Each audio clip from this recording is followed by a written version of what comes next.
for the food and beverage industry, I think we will be very much particular in how we retain our talents. So voluntary turnover rate is a vital metric that we follow. But apart from that, we go granular.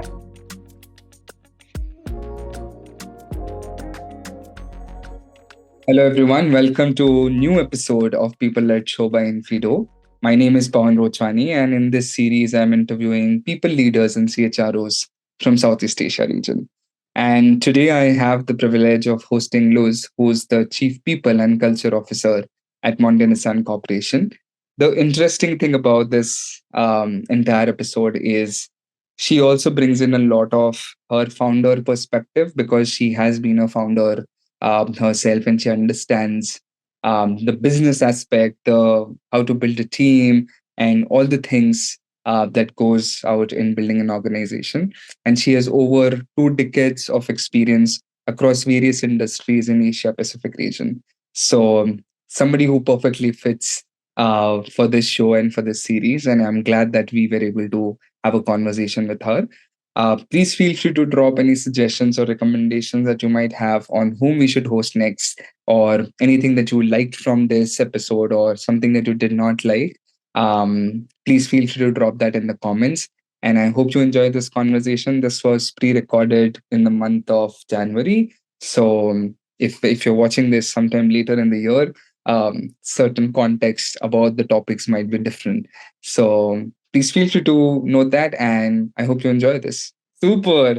Thank you so much, Luz, for taking out the time to be on our show and be a part of this conversation. We are very, very thrilled to have you on the show today. Yeah, it's an honor to be here, Pawan. Good afternoon. Thank you so much, Luz. I want to start this on a light note, and before we get into all technology, HR function, and so many other things, I want to know what do you do outside of work? What are you doing when you are not working? Are you still thinking about work, or what is it that you do on the weekends?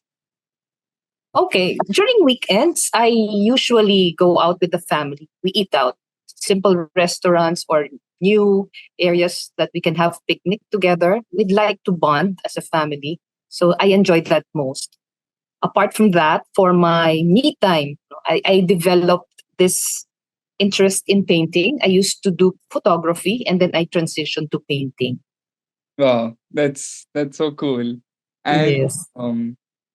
what is like one thing that other organizations should learn from Monde Nissan's people culture? What do you think is something unique about the people culture that you are building that other organizations can learn about? Mm-mm. For Monde Nissin as an organization, I think what sets it apart from other companies would be its culture on linking its culture to the aspiration. We really take into heart what we aspire for, to take care of the people and the planet and to provide sustainable solutions for food security. So we, for example, HR, will be very particular in setting up programs, initiatives, so that we make sure that the well-being of our employees and even our customers are being looked after very well. And then we also have our commitments, just like any other company. They have their corporate values. We call them commitments. And we've been having all these commitments since 1979 when Monde Nissin was established in the Philippines. So the first is continuous learning with growth mindset. We would like to say that our company is really a learning organization. We would like our people to be more open, be more curious, and be more innovative when it comes to expanding and acquiring new things, for personal and professional growth. Next is care with action. Care with action in our language would be called malasakit. So it's an extra effort in taking care of others. And then collaboration with empathy is third. We make sure that we are working well with people, not just within our team, but Mm, outside our team, and very sensitive to how they feel and how they think and how we can work synergistically. got it. I absolutely love this. I think one of our mission also aligns with this collaboration with empathy and also action with care. I think that's truly like inspiring and unique. I would say. And what are, let's say, two challenges or two priority problems that you kind of like face as the chief people and culture officer at the organization? I think what we are facing now in our company is something similar to what other companies are already experiencing, Mm, specifically because of the pandemic experience. And now we're trying to go back to what we used to mm, have. No? But the it's really now a challenge to attract and retain talents. And of course, since it's a competitive market, it's hard yeah, to even retain top talents. And yeah, we really need these types of people so that it can propel our business to expansion and more growth. yeah, Number two, based on our corporate survey, work life balance is an issue yeah, because of the challenges being faced by our employees when it comes to taking care of their family and striving hard not to be more more productive in the organization. yeah, yeah. And rightly said. Actually, I feel the F&B industry is like highly dynamic. And of Mm-mm. course, retaining top talent is like a priority. So, how do you do your human capital management in a very dynamic industry and environment like this? Is there any recruiting metric that you follow, or a particular, let's say, retention metric that is like really, really important for you? Mm-mm. For the food and beverage industry, I think we will be very much particular in how we retain our Mm, talents. So voluntary turnover rate is a vital metric that we follow. But mm, apart from that, we go granular. No, so we look at attrition rate per department, per position, per age bracket, so that we know how to design engagement programs for specific segments of the mm, organization. yeah. We also are looking at the engagement level of our people again per department, per position, per age bracket, Mm, because we want them to have meaningful work. We want mm, them to feel that they are part of a great organization and they are well taken care of. correct. And I've observed this that succession planning has become a long-term strategic investment for businesses against any future uncertainties. Um, why is it crucial for the people and also for organizational success? What do you think about that? Mm-mm. Succession planning is crucial, no, for people and organizational success because it really ensures business continuity and Mm, it provides leadership transition. So, like recently, no, we have discovered that our employees, especially the young ones, no, in Gen Z, mm, they're very particular with career progression. No? mm, They want the company to show its commitment to their development, and that's what we are really doing when it comes to succession planning. It's tough and it's long term. yeah, got it, got it. And also, like talking about the Gen Z, I think diversity becomes like really, really this generational diversity, in fact, where in an organization you have somebody who's, let's say, from the 80s, 90s, 2000s, and also now the Gen Zs. um, how do you support this diversity in the organization? Are you training your managers or your leaders for this generational diversity specifically? Yeah, for generation diversity, we prepare our leaders to create an environment where different generations thrive. And based on our survey, we've seen that almost half of our company, our organization, they belong to Gen Z and Gen Y.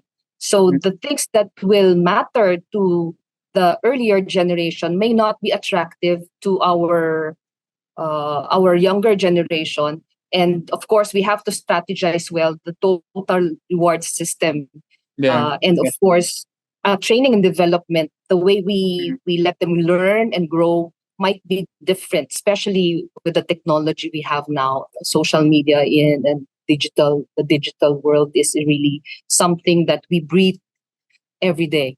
Yeah, yeah.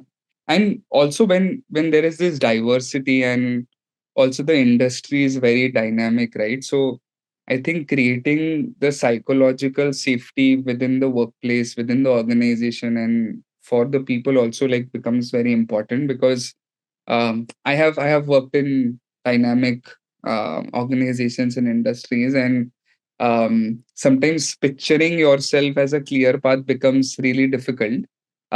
So how can the people function, and as a CPO, what do you think? How can we build that psychological safety for our workforce?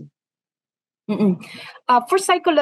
For psychological safety, we will really have to look at the uniqueness, no, of individuals and be able to Mm, create an environment where they can not just thrive but also succeed and find meaning in their work. mm, And let me go back to neurodiversity. We used to see diversity and inclusion in the lens of having embracing, for example, diversity, supporting um, different generations, ethnicity, and it also encompasses the the religion is part of that, gender.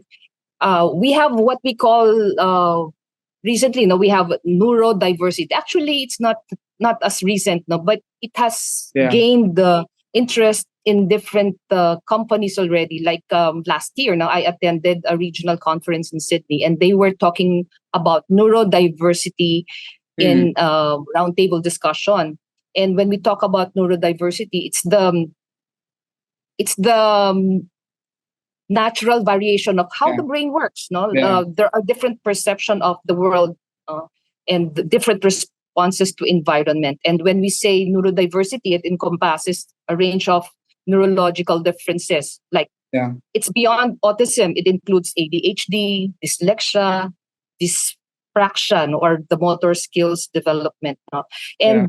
And in our company or in other companies as well, the more progressive ones, continuous learning is very important. No? As Carol Dweck mentioned, no, in Yeah. her book, no, we have to look at individuals as developing their abilities, accepting with all humility that they can be better. No, they can develop some more.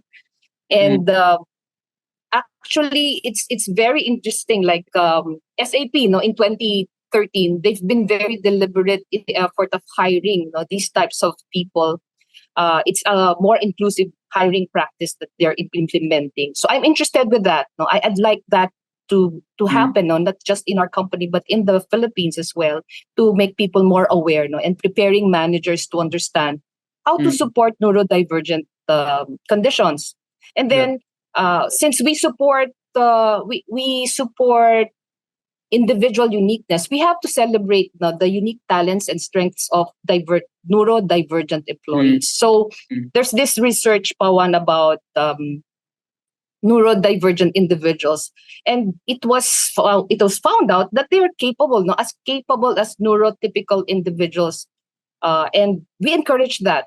So we look forward to putting up policies that is more inclusive, more accessible to neurodiverse employees. It's good now that we have flexible work arrangement and we have assistive technology and a technology that are more sensitive now when it comes to sensory management. We mm, have developed workspaces to accommodate neurodivergent individuals. So I've just read that the companies at the forefront of neurodiversity movement globally, no, are Google, Microsoft, no, um, because they have discovered that the neurodivergent people, they have better pattern recognition. So this is good in data analytics, and they're Mm. good in problem solving. So for example, for marketing, no, they are more creative, more innovative. So let's take good advantage of the unique perspective, no, that Yeah. they bring in when it comes to these specific areas. Mm. Got it. And talking about technology, problem solving, and recognizing patterns, um, the recent trend has been about AI, right? And Mm. everybody in every department, not just, let's say, the engineering team or the HR team, in general, every department and function is trying to adopt to certain automation technologies or AI. What is your view on this, and have you also started implementing any new technologies? Mm-mm. So AI is machine learning, no, and apart from that is generative AI, and Mm, it's a form of artificial intelligence that can create content, no. mm, And when we say you create content, it can be the capacity to create new text, no, yeah, images, even cloning voices, no. And yeah, this is being done for, when you create websites these days, no, marketing campaigns, even for data analysis and even summarize reports. And I've been experiencing like summarizing the meetings now that we hold. mm, It can be of help now, like take away the repetitive task from the mm, plate employees in centers, for example, we have voice assistants, no, automatic email responses, yeah, and then of course the multi-language support that we experience when we want to translate the ideas and concepts. In Monde Nissin, we have employed already facial recognition, mm, language modeling also will encompass the survey we hold for leadership mm, programs. mm, So that's it. No, it can boost productivity. Okay, yeah, it's yeah, been there. It's just like 2023 has been a yeah. great year for people to not just discover. It's really rediscovering how helpful AI can be. Yeah, yeah. And rightly said, I think how it would, you know, save some time for us, remove the mundane and repetitive tasks. Probably if somebody has been writing 100 emails in a day, using ChatGPT or other AI tools, it can become very easy for them and they can save a lot of time and effort into it. So that early adoption is definitely like happening across the world. Um, are there anything should organizations prepare themselves in any way for adopting these technologies? Because I'm sure every time you have to implement a new tool also in the organization, it's a time taking process, right? You cannot just purchase a tool and like implement it. The Mhm. integration, the onboarding, people getting used to it. Um, how can we swiftly adopt to these new technologies is what I would want to understand from you. I think the first thing that we have to do in strategizing to swiftly help people adapt to the dynamic landscape would be change leadership. No, that's Mm, not just making the leaders um, recognize change, manage change, but really lead change. Look at the future. What can they do to help transform the people? And mm, of course, aside from that, mindset. No, sorry. Okay. So change leadership, number one. yeah. Um, Training and involvement of people will be very important. And nowadays, it's not just the leaders owning, no, the ideas and the solving the problems. They really have to be very sensitive and listen to the ideas of people because they're very much informed already because of of social media, the access to knowledge. Yeah. And I think the third one is important also. Change leadership, training, and involvement of people. The last one is interesting. It has to be fun. We do Mm, gamification, for example, in installing a training program or providing orientation, whatever, because it will actually ignite the energy and interest of people to do things in a more innovative and creative manner. Hmm. I think rightly said, it should also be fun. It shouldn't just be a forced upon like a tool or a technology that you are forced to use, but it should be fun altogether. Luz, I'm going to come to my last few 2, 3 questions. And the first one out of these last set is, imagine if I have to change my career path and be in the people function or in the HR leadership. What are some essential skills that a person needs today to be ready for the future HR leader that they want to become? Like, what are those must-have skills for anybody to be a great HR leader in future? Mm-mm. I think today and in any other period, when we talk about a good HR leader, it is actually a good combination of a leader understanding the business and understanding the people. It has to be like that. No, you have to Mm, you have to translate business objectives, business imperatives to uh, to a certain uh, way that each person is within line of sight and is very clear on what he or she can contribute to the company. mm, Mm. got it, got it. And what do you think? Um, like makes a great HR leader? Like today, should they also be technologically advanced? Um, of course, they should have the business skills also. But what are something else that you think makes a great HR leader? I would like to pick up with what you mentioned, no, on technology. Hmm. So we don't leave technology to the IT folks or the digital people or the marketing or sales people. When we leverage technology, it Hmm. has to happen also within the area of HR, Hmm. because when we take advantage of technology and it is being used wisely, we can make people more productive. No? Hmm. It can make the company forge forward faster. Hmm. So the HR leader and even the HR team should learn the language, no, of what technology has been doing to different areas and Hmm. translate it to personal, professional productivity. Hmm. Got it. Okay. And my last set of like my last question. Again, this is something to end on a light note. What is one thing that you believe in that most other HR leaders like don't believe in? I'll give you an example. For me, as a marketeer, I believe that you should follow your intuition also a lot of times and not just data. But a lot of my friends who are marketeers, they just rely on data. So I think that's something that I believe in and they don't believe in. What is something that's with you that you believe in and that other HR leaders probably don't believe in? Mm. I resonate with what you said. No, it's not just leading with the head, no? Not just Mm, the technical capability, but leading with the heart.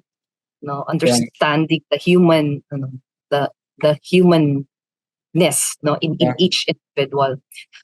Another one that I think I strongly believe in is how we build on our strengths. No? In talent management, it's more than management, it's talent development. In Mm, most companies, we go for the performance management system. No, pay for performance. So we mm, recognize, we reward people based on their individual performance. And mm, it's going to be a very competitive environment if we develop it that way, because We will be aspiring to develop people Mm. based on what they lack, and it Mm. takes time. No, if you Yeah. are not wired, no, to develop certain competencies, Yeah. it'll take time. Yeah. Now, the more progressive one, like positive psychology, would tell us that if you build on strength, no, it will be faster, no, for the organization to be better, no, Mm. to be more competitive. So in our organization, we do not see performance management really working for us. We Mm. see it as performance development. So we see each individual tapping on their strength and using that Yeah. to contribute to the business growth. Got So it. that's I think how I see myself different with other HR leaders. Yeah. Yeah. Luz, I think I'm taking away a lot of insights from this conversation, and I'm glad we did this today. And I'm sure everybody who's going to listen to this and read this is going to have similar experience of many insights. And the one thing that I'm definitely going to take this to my leadership is also that whenever you are adopting new technology, it should be fun. It should not be Mm-mm. something that you force upon. So I'm definitely going to message my CEO today and tell him, let's make it fun and not something that's like forced upon. But thank you so much once again for giving us your time. And I'm sure everybody who's going to watch this and listen to this will have a great time. It's a pleasure, Pawan. Nice talking to you.